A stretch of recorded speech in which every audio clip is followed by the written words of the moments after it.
Shake it out, shake it, shake it, shake it, shake it, shake it, shake it out. Shake it, shake it, shake it, shake it, shake it out.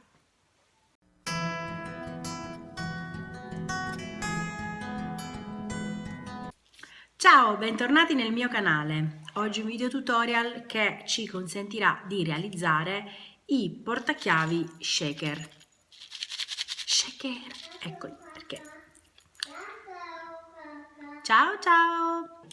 Per realizzare questo progetto ti occorrerà della gomma eva del colore che preferisci, dei fogli di plastica trasparente come questi che puoi benissimo comprare nelle cartolerie, ma puoi benissimo riciclare anche dalle scatole. Ad esempio questi li avevo presi riciclando la scatola di un giocattolo, perché aveva questa sorta di finestra realizzata con questo, e questa plastichina io l'ho messa via e poi l'ho utilizzata per fare questo.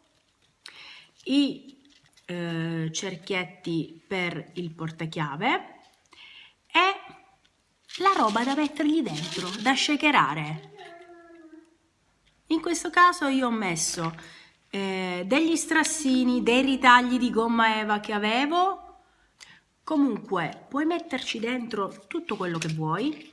E dimenticavo la fustella che ti occorre, perché questi si realizzano con la fustellatrice. Io ho usato la mia Big Shot.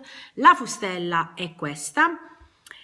Ovviamente troverai nell'info box tutti i link di riferimento. Troverai la mia vetrina su Amazon, dove io ho inserito i prodotti, i materiali che io utilizzo nei miei tutorial, quindi se cerchi qualcosa basta andare lì e sicuro la troverai.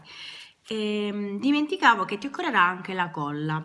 Dunque io qui ho usato la super colla, si è incastrato il bracciale, infatti ho ottenuto questo effetto bruttissimo perché i vari strati li ho incollati con la colla a caldo. Infatti è tutto da rifinire questo, perché l'ho fatto con quello che avevo a casa giusto per capire come funzionava, e ovviamente facendo un lavoro più rifinito, più pulito, viene decisamente più carino.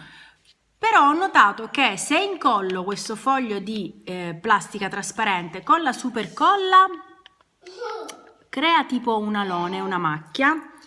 Invece se lo incollo con la colla a caldo è un po' più difficoltoso, perché qui ci sono i buchini ed esce fuori la colla.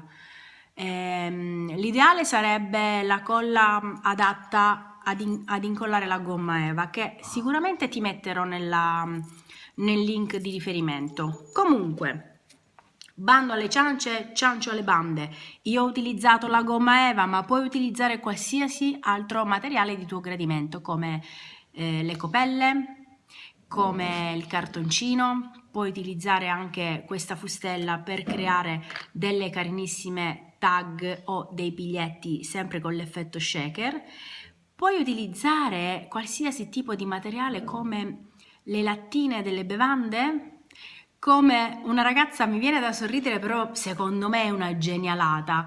Ho visto una ragazza in un gruppo di creative su Facebook che ha utilizzato per realizzare un portachiavi shaker la cerata della tovaglia. Aveva queste tovaglie di plastica impermeabili sulla tavola e ne aveva una vecchia, l'ha riciclata perché aveva una fantasia molto carina, ed era vero, gli è venuto un lavoro veramente carinissimo. Quando ci ha svelato cos'era quella, era una cerata vecchia, siamo rimaste tutte di sasso. Comunque è stata una genialata secondo me.